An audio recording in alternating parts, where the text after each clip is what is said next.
The Grand Colosseum of Nexer Prime was the largest arena in the Corvathian Empire. It could hold 30,000 spectators, and tonight, every seat was full. The crowd was loud and excited. They had come to watch blood and death, as they did every week. But tonight was special. Tonight, the announcer had promised something funny. Citizens of the Empire. The announcer's voice boomed across the arena.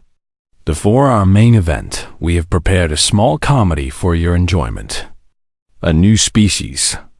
A weak species. A species so soft and pathetic that even our children could tear them apart. The crowd laughed. They loved this kind of entertainment. High above the arena floor, in the Imperial viewing box, Commander Dexal sat with his guests. He was a tall Corvathian with dark green scales and 4 arms. His chest was covered with medals from 100 victories. Next to him sat several diplomats from other worlds, all eager to see what the mighty empire had captured this time. "What is this creature?" asked one of the diplomats, a thin being with too many eyes. Dexal smiled, showing rows of sharp teeth. "A human," he said. "We found their little ship drifting near the border. Just a freighter captain and his small crew. Nothing special. Nothing dangerous." "I have never heard of humans," the diplomat said. "No one has.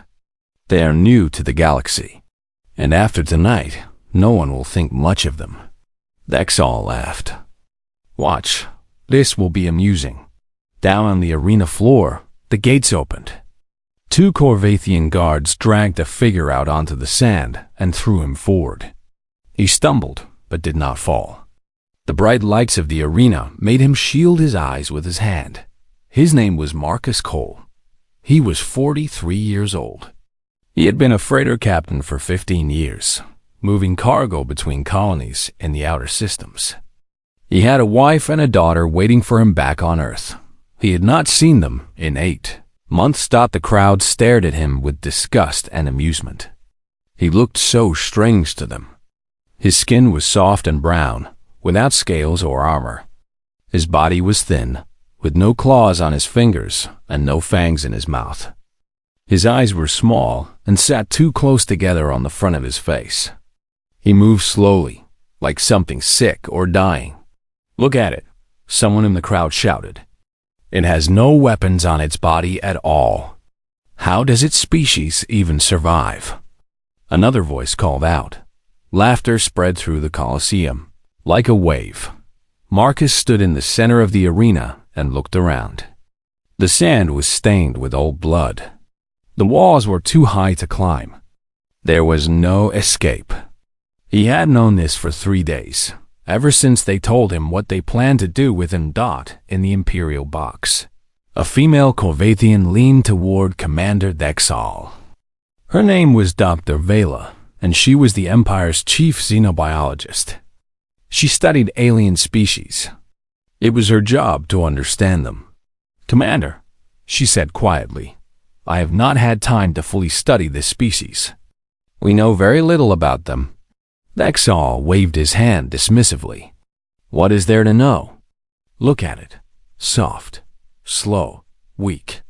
Our scanners show it has no venom, no natural armor, no special abilities of any kind.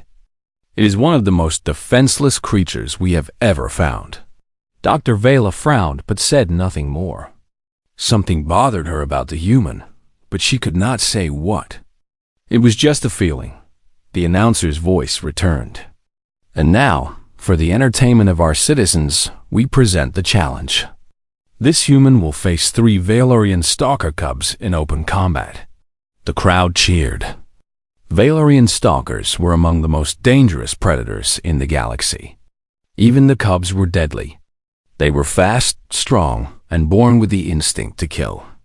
A full-grown stalker could tear through metal with its claws. The cubs were smaller, about the size of a large wolf, but they were still more than enough to kill a soft, weaponless human. A hover cage floated into the arena from the opposite gate. Inside were 3 stalker cubs. Their scales were black as night. Their eyes glowed yellow in the arena lights. Their claws scraped against the cage floor as they paced back and forth, eager to hunt. The crowd began placing bets. How long would the human last? 10 seconds? 5? The shortest bet was 4 seconds. No one bet on the human surviving. Marcus watched the cage approach. He could hear the cubs growling, low and hungry. He could see their claws, each one as long as his finger and sharp enough to cut bone. 3 of them. 1 of him. No weapons. No armor. No chance. At least, that is what everyone believed. The cage stopped 50 meters away from Marcus. The cubs pressed against the bars, their yellow eyes locked on him. They could smell him now. They could smell his sweat, his fear, his soft human flesh. But Marcus was not afraid. Not anymore. For 3 days, he had been afraid. When they captured his ship, he was afraid. When they killed his crew, he was afraid. When they threw him in a dark cell and told him he would die for their entertainment, he was afraid. But fear has a limit. And Marcus had reached his. He thought about his wife. He thought about his daughter. He thought about Earth, so far away that its light would not reach this world for 1,000 years. He thought about all the humans who had ever lived, all the hunters who had chased prey across the African plains, all the warriors who had faced impossible odds and refused to die. Something old woke up inside Marcus Cole, something that had been sleeping in human blood for 50,000 years. He stopped shaking. His breathing became slow and steady. His heart rate dropped. His eyes, those strange forward-facing eyes that the aliens found so ugly, locked onto the cage and did not look away. The announcer raised his arm. Release the stalkers.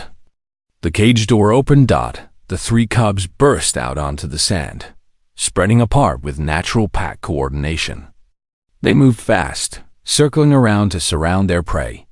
Their claws dug into the sand. Their muscles tensed, ready to spring. 30,000 spectators leaned forward in their seats. In the Imperial box. Commander Thexal smiled and lifted his drink. On the arena floor, Marcus Cole stood perfectly still. He did not run. He did not scream. He did not look for escape. He simply watched the cubs with calm, patient eyes. And for the first time in 3 days, Marcus stopped pretending to be prey. The 3 stalker cubs spread across the sand in a perfect hunting formation. They had done this many times before. The arena masters trained them well. 1 cub moved to the left, 1 to the right, and the leader stayed in the center. They would attack from 3 sides at once. No prey could escape. The lead cub was the largest of the 3. Its black scales shined under the arena lights. A long scar ran across its snout from an earlier fight. It was young but already experienced. It had killed many creatures in this arena. Soft ones, hard ones, fast ones, slow ones. They all died the same way. The cub locked its yellow eyes on the human and prepared to charge. But something was wrong. The human was not running. Every prey animal ran. This was the first law of hunting. The chase triggered the kill. When something ran, the predator's blood grew hot with excitement. The legs moved on their own. The jaws opened. The claws reached out. Running meant prey. Running meant food. Running meant death, but this human just stood there. The lead cub slowed its approach. Its hunting partners noticed and slowed as well. They chirped to each other in their pack language, confused. Why was this prey not running? Was it frozen with fear? Was it sick? Was it already dying? The cub moved closer, more careful now. Its eyes never left the human. And then the human did something strange. Something that made the cub stop completely. The human looked directly into the cub's eyes. Not a quick glance. Not the darting, nervous look of a frightened animal. The human stared with steady, unblinking focus. Its strange eyes, sitting on the front of its face like a predator's eyes, locked onto the cub and did not look away. Prey animals never did this.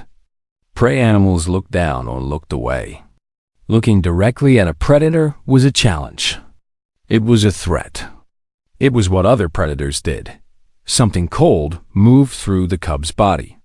An old instinct buried deep in its bones sent a warning to its brain dot in the Imperial viewing box. Dr. Vela noticed the change immediately. She leaned forward in her seat, her scales turning pale with sudden interest. "Commander," she said, "look at the cubs." Dexal frowned. "What about them? Why have they stopped? Kill it already." "They are hesitating," Dr. Vela said. She pulled out her datapad and began searching through files. Something is wrong. Stalker cubs never hesitate. "Perhaps this one is too boring to chase," Dexal said with annoyance. "It just stands there like a statue." Dr. Vela did not answer. She was reading quickly, her eyes scanning through pages of information about the human species. Most of the data was incomplete. The Empire had only encountered humans a few times, and no one had bothered to study them properly. They seemed so weak and unimportant, but now Dr. Vela was finding things that made her stomach tight with worry. Down in the arena, the lead cub took a few more steps toward the human. Its body was low to the ground now, uncertain. The other two cubs hung back, waiting for their leader to make a decision. Marcus watched them come. He kept his breathing slow and steady. He kept his body still. He kept his eyes forward. On Earth, his ancestors had learned something important. They learned that running from a predator was often the worst choice. Running triggered the chase instinct. Running made you look like food. But standing still, staying calm, looking the predator in the eye, that could confuse them. That could make them think twice. Humans had survived on a planet full of lions, wolves, bears, and countless other killers. They survived not because they were the strongest or the fastest, but because they understood predators better than any other species. They knew how hunters thought. They knew how hunters felt, because humans were hunters too. The lead cub was now only 10 meters away. It had stopped moving. Its ears were flat against its head.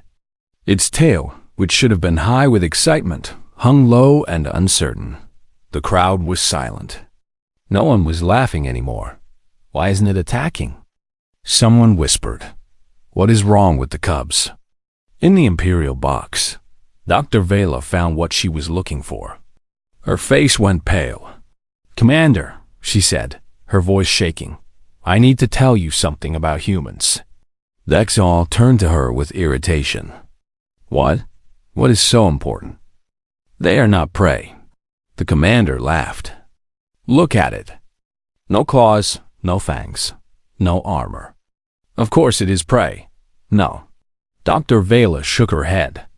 "Commander, humans evolved on a planet classified as a death world. Their home is filled with predators, natural disasters, extreme temperatures, and deadly diseases. Yet humans rose to dominate their entire planet. So, many species dominate their homeworlds. You do not understand." Dr. Vela held up her datapad. Humans did not have claws or fangs because they did not need them. They developed tools instead. But before tools, before weapons, they were already predators. They hunted by following their prey for days without rest. Their bodies can run for hours without stopping. They can survive wounds that would kill most species. They sweat through their skin to cool themselves, which means they never overheat during long chases. Dexal stared at her. "What are you saying?" "Humans are what xenobiologists call a persistence predator. They pick a target and follow it until it dies from exhaustion. No matter how fast the prey runs, the human keeps coming. No matter how far the prey goes, the human follows. The prey runs until its heart gives out, and then the human walks up to its body and takes it." The commander looked back down at the arena. The human had not moved. The cubs had not moved. They just stared at each other across the blood-stained sand. And there is one more thing, Dr. Vela said quietly. Look at the human's eyes. See how they sit on the front of its face. In the galaxy, only predators have forward-facing eyes. Prey animals have eyes on the sides of their heads so they can watch for danger. Predators have eyes in front so they can focus on their target. Commander Thexal felt his confidence begin to crack. The cubs can see it. Dr. Vela continued. They are young. Their instincts are strong. They look at that human, and their ancient brain is telling them something that our machines could not see. She turned to face the commander directly. To those cubs, that human does not look like prey. It looks like something that eats them. Down in the arena, Marcus took a single step forward. The lead cub took a step back. The crowd gasped out, and Commander Thexal, for the first time in his long military career, felt the cold touch of fear.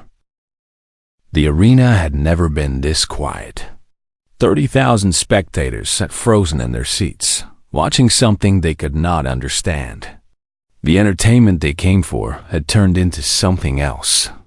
Something that made their scales itch with discomfort. Marcus took another step forward. The sand crunched softly under his foot. The sound was small, but in the silence, it carried across the entire arena. Every eye watched the human move. Every breath was held. The lead stalker cub backed away again. Its legs were shaking now. Its yellow eyes, which had been bright with hunger just minutes ago, were now wide with something the crowd had never seen in a Valorian stalker: fear. The other two cubs had moved, behind their leader. They pressed close together, their tails between their legs. They were no longer thinking about hunting. They were thinking about survival. Marcus kept walking, slow, steady, patient.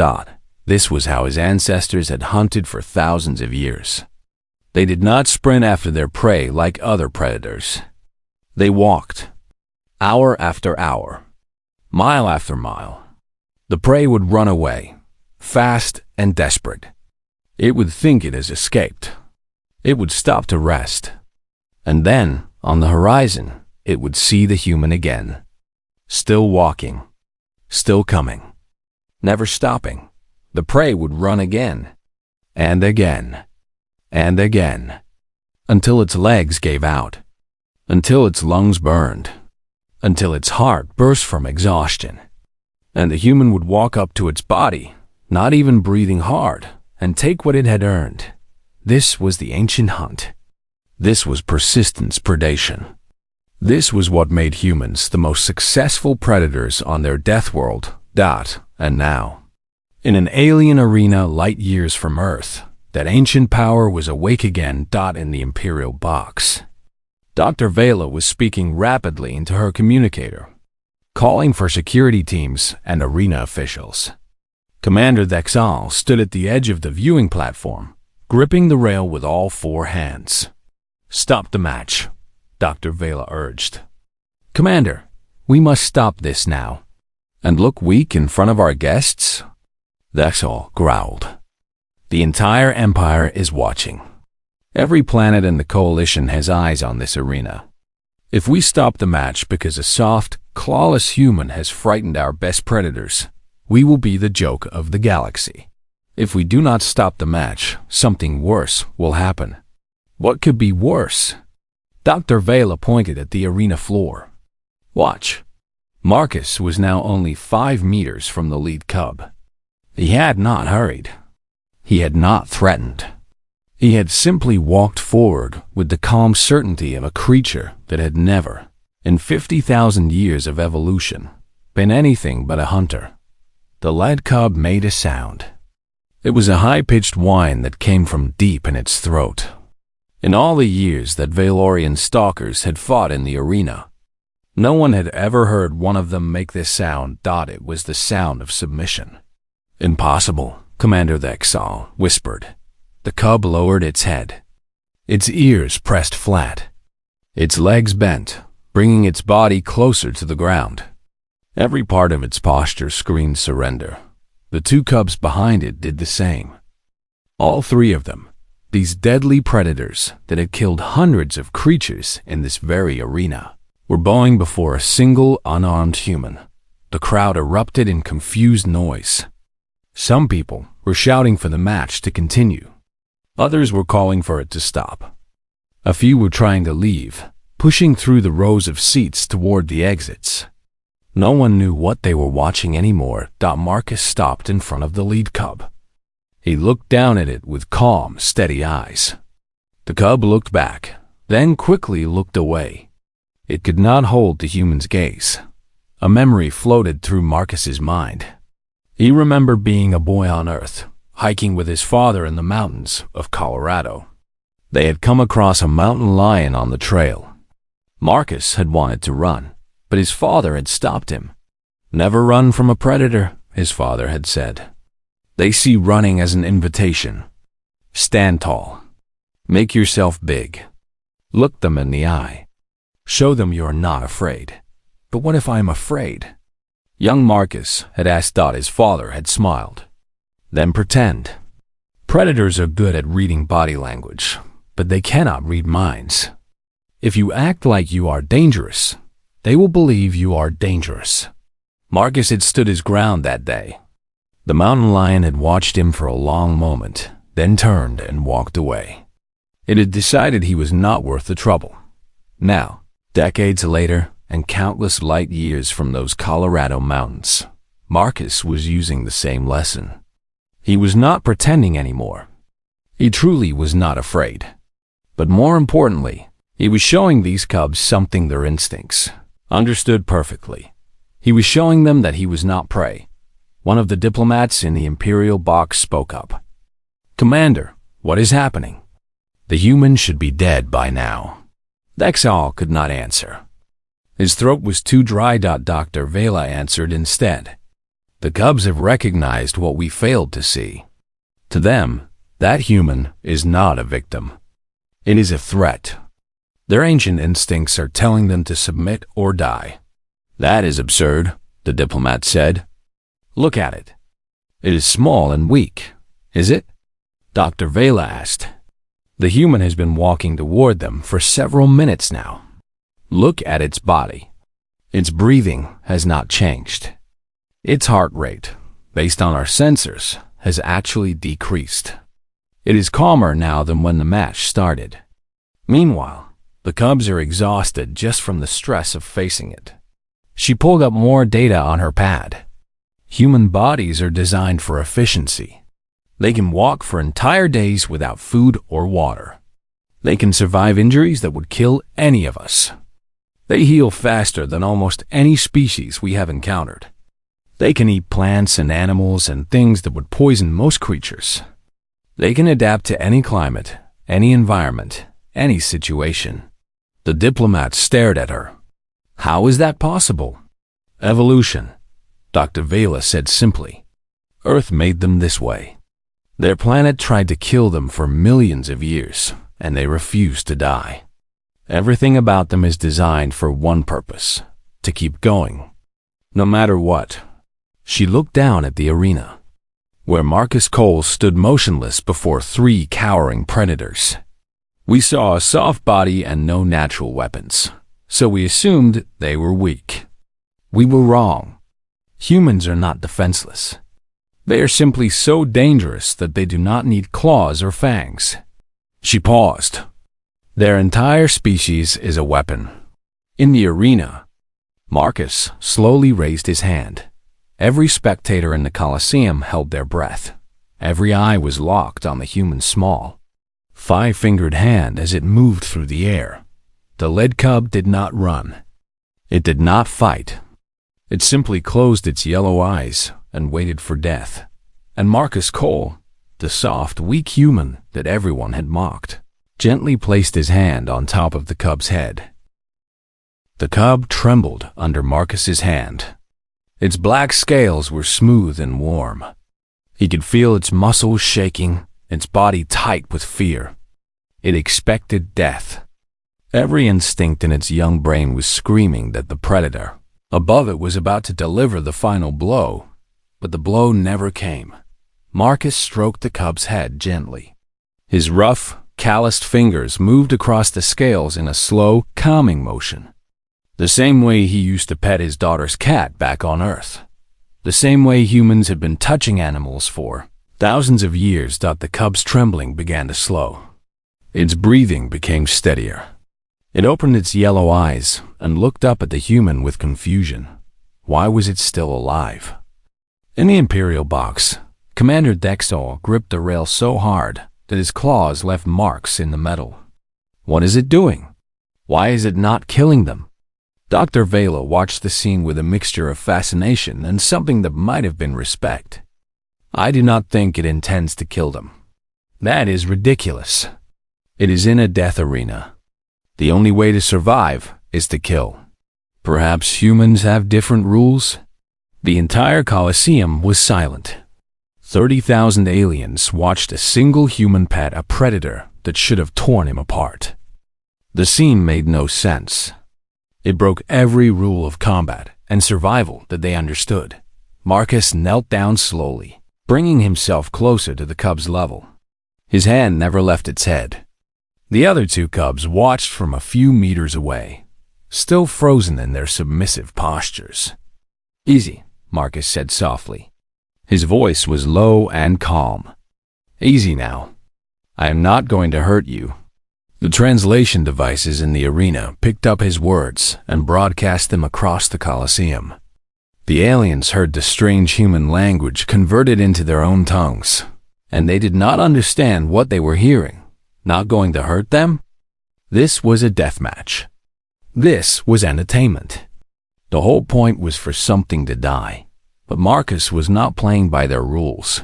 He looked at the three cubs, these young predators that had been raised to kill for the amusement of others. They were dangerous, yes, but they were also just children. Prisoners, like him, forced to fight in an arena they never chose, for a crowd that saw them only as tools for violence. Marcus understood something about predators that the Corvathians did not. Yes, humans were hunters. Yes, they had the instincts of killers. But humans had also learned something else during their long evolution. They had learned that mercy was not weakness. Mercy was a choice. And having the power to kill but choosing not to use it, that was the greatest strength of all. The lead cub pushed its head against Marcus's hand, seeking more contact. The fear in its eyes was fading, replaced by something else. Trust, acceptance. Marcus smiled. It was a small, tired smile, but it was real. "Good," he whispered. "Good." He stood up slowly and turned to face the Imperial box. The bright lights of the arena made it hard to see the figures up there, but he knew they were watching. He knew the entire Empire was watching.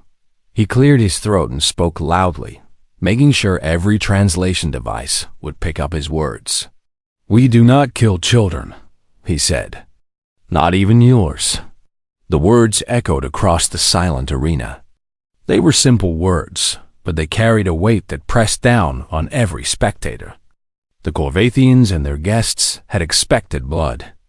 They had expected screams and death and the entertainment of watching something helpless be torn apart. Instead, they got this. A human showing mercy to the creatures that were supposed to murder him. The lead cub rose from its submissive crouch and moved to stand beside Marcus. It pressed its flank against his leg, the way a dog might lean against its owner. The other two cubs followed, approaching the human without fear. Within moments, Marcus Cole stood in the center of the arena with three apex predators, gathered around him like loyal pets. The crowd did not know how to react. Some were angry. This was not what they paid to see. Others were confused, muttering to each other about what was happening. A few, in the upper seats where the lower classes sat, began to clap slowly. The applause spread, uncertain and scattered, but it was their dot in the Imperial box. Commander Dexol turned to his guards. "Get down there. Remove the human. End this farce." "Commander," Dr. Vela interrupted. "I would advise against that." "You would advise?" You are a scientist, not a military officer. I will handle this as I see fit. Look at the cubs." Dr. Vela pointed at the arena floor. "They have bonded with the human. If your guards approach him as a threat, the cubs will defend him. You will have to kill them, and the crowd will see it. Is that the image you want to broadcast to the Empire?" The Exal stopped. His jaw tightened with frustration. She was right, and he hated it. Down in the arena, Marcus waited. He did not know what would happen next. He did not know if the aliens would send soldiers to kill him, or if they would drag him back to his cell, or if they would simply shoot him from the stands. But he knew one thing for certain. He had won. Not by fighting, not by killing, but by showing these aliens something they had never seen before. A predator that chose peace. A hunter that offered mercy. A soft, weak human who stood before death and answered with kindness. The lead cub looked up at him and made a low rumbling sound in its throat. It was not a growl. It was something warmer. Something closer to a purr. Marcus scratched behind its ears. "Yeah," he said quietly. "I know. This is strange for me too." The Colosseum's main gates began to open. Not the small gates where prisoners entered, but the large ceremonial doors reserved for honored guests. A squad of Corvettian soldiers marched through, their weapons raised, their faces hard. Marcus did not move. The cubs pressed closer to him, their bodies tense and ready. The soldiers stopped 20 meters away.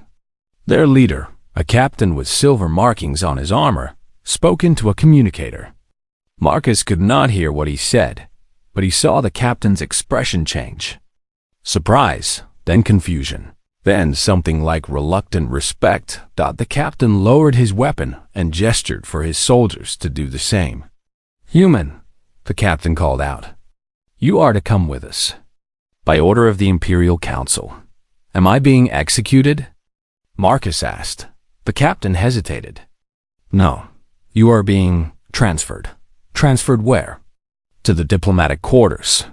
The captain seemed to have trouble saying the words. "The council wishes to speak with you, as a representative of your species." Marcus blinked. Of all the things he had expected, this was not one of them. He looked down at the cubs gathered around him. They looked back with trusting yellow eyes. "What about them?" Marcus asked. The captain paused again. "The council has ordered that the cubs be released from arena service. They are no longer suitable for combat." Marcus nodded slowly. He understood. The cubs had shown submission to a human. They would never be proper predators again. In a strange way, he had saved their lives too. He took a step toward the soldiers, and the cubs followed. The captain's eyes widened. "They will not hurt anyone," Marcus said. "They just want to stay close." The captain looked at the 3 deadly predators walking calmly beside the human. And he decided not to argue.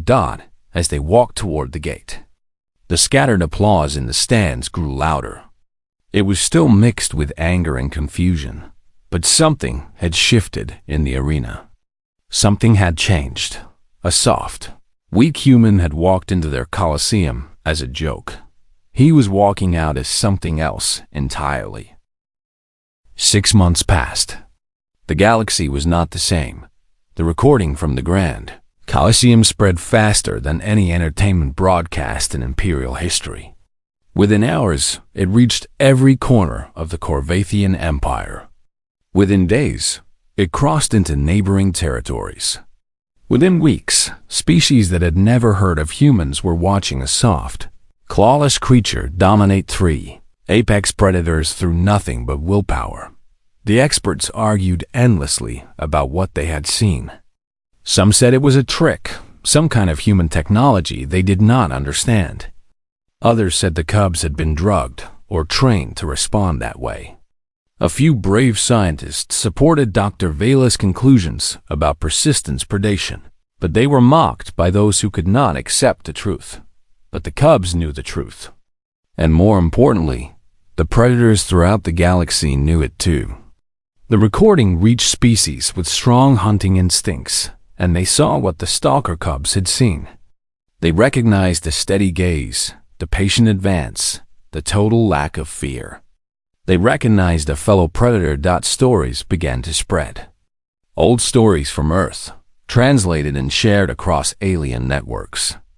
Stories about how humans used to hunt elephants by following them for days. Stories about wolves that ran from men on foot because the men would not stop coming. Stories about human soldiers who marched through deserts and jungles and frozen wastelands, who lost limbs and kept fighting, who were shot and stabbed and broken and refused to die. The Corvathian Empire had wanted to show the galaxy that humans were weak. Instead, they had shown the galaxy exactly how dangerous humans could be. Marcus Cole spent 3 months in the diplomatic quarters on Nexa Prime. He was not a prisoner, but he was not free either. The Empire did not know what to do with him. He was a freighter captain, not an ambassador. He had no authority to speak for his species. But he was also the most famous human in the galaxy, and the Empire could not simply release him without acknowledging what had happened. So they talked. Politicians and generals and scientists came to speak with him, asking about Earth, about human culture, about how his species thought and lived and fought. Marcus answered as honestly as he could. He told them about human history, about the wars and the cruelty, but also about the art and the love and the endless drive to explore. Your species has committed terrible violence against each other, one Corvathian diplomat observed. You have wars and weapons that make our conflicts look small.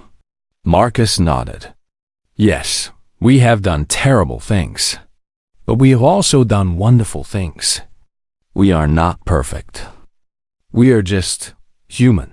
That is not reassuring. It was not meant to be. You wanted to know what we are. I am telling you the truth. Humans are capable of great evil and great good. The choice is always ours to make. The diplomat was silent for a long moment. In the arena, you chose not to kill the cubs. Yes. Why? They would have killed you. Marcus thought about the question. He had thought about it many times over the past months. Because I could choose not to, he finally said. Because having the power to kill does not mean you must use it. On Earth, we have a saying, the measure of a person is how they treat those who cannot fight back. Those cubs were powerful, yes. But in that moment, they were helpless. Killing them would have been easy. It also would have been wrong. The diplomat wrote something in his notes. Your species is strange, so we have been told. Finally, after 3 months, Earth responded. The first human ship arrived at the edge of Corvathian space with no warning. It simply appeared, dropping out of faster-than-light travel and broadcasting a peaceful greeting. The Empire's border stations went into high alert, but they did not fire. They had orders from the highest levels. Do not provoke the humans. More ships followed. 10, then 20, then 50. They were not warships, or at least they did not look like warships. They were sleek and efficient, designed with the same practical simplicity as all human technology. But the Empire's analysts looked at those ships and saw what the stalker cubs had seen in Marcus Cole. These were not prey.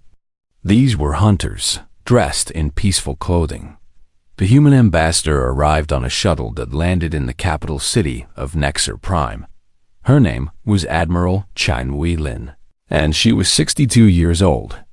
She had gray hair and sharp eyes, and the same forward-facing gaze that had made the cubs freeze in the arena. She walked through the imperial halls with calm confidence, as if she had walked through 1,000 such halls before. Guards lined the walls, heavily armed and nervous. The Admiral did not seem to notice them. Emperor Kethvar III waited in the throne room. He was the most powerful being in the Corvathian Empire, ruler of 400 worlds and commander of 1,000,000 warships. He had crushed rebellions and conquered civilizations. He had never bowed to anyone. But when Admiral Chun walked into the throne room, he did something that shocked his entire court. He rose from his throne and walked down the steps to meet her on equal ground. "Ambassador Chun," he said, "welcome to Nexer Prime, Emperor Kethver." She inclined her head slightly. Not a bow, but an acknowledgement. "Thank you for receiving me. I believe we have much to discuss." "We do." They talked for hours. The court was dismissed, and only a few advisors remained. The details of their conversation were never made public, but the results spoke for themselves. Marcus Cole was released. He was given a new ship, but better than his old freighter, and full compensation for his cargo and the crew members he had lost. It was not justice. Nothing could bring back his dead friends, but it was something. More importantly, a treaty was signed. The Corvathian Empire and Earth would establish formal diplomatic relations. Trade routes would be opened. Cultural exchanges would begin. Neither side would take hostile action against the other. In the archives of the Imperial Intelligence Service, Dr. Vela's report was classified at the highest level. Only a handful of beings in the Empire were allowed to read it. But the conclusion spread in whispers among those who understood what had really happened. Humans are not a prey species that learn to use tools, the report stated. They are a predator species that learn mercy. The cubs in the arena recognize what we failed to see, the patient, forward-facing stare of something that has never, in 50,000 years, stopped being a hunter. We put a persistence predator in our arena and called it entertainment. We are fortunate that it was amused. If it had not been, if it had chosen violence instead of mercy, I do not know how many would have died before we could stop it. Perhaps none of us. We will never know. Marcus Cole went home. He hugged his wife and his daughter and told them everything that had happened. He became famous on Earth, interviewed by journalists and studied by scientists, but he never enjoyed the attention. He was just a freighter captain. He had not done anything special. He had simply been human. The 3 stalker cubs were released into a wildlife preserve on a distant Corvathian world. They were never used for fighting again. Scientists observed them carefully, noting how their behavior had changed. They were calmer now, less aggressive. They played with each other and hunted small prey, but they never attacked large creatures.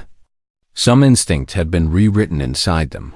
Years later, when human tourists began visiting the preserve, the cubs, now fully grown, would approach them without fear. They would sit beside the humans and allow themselves to be touched. They would make that low rumbling sound, almost like a purr, that they had first made in the arena with Marcus. The Corvathians called it a mystery. They did not understand why their greatest predators had become so gentle around humans, but the humans understood. The stalkers had recognized something in that arena, something old and powerful. They had looked into a human's eyes and seen a truth that the Corvathians were only beginning to learn. Humans were not soft. Humans were not weak. Humans were the most patient, most persistent, most terrifyingly determined species the galaxy had ever seen. And they were just getting started. Above Nexer Prime, the human fleet held position in orbit. They made no demands. They issued no threats. They simply waited with calm, eternal patience. Their forward-facing sensors watching the planet below, watching, rating, just as humans had always been. Just as humans would always be. The galaxy had been warned.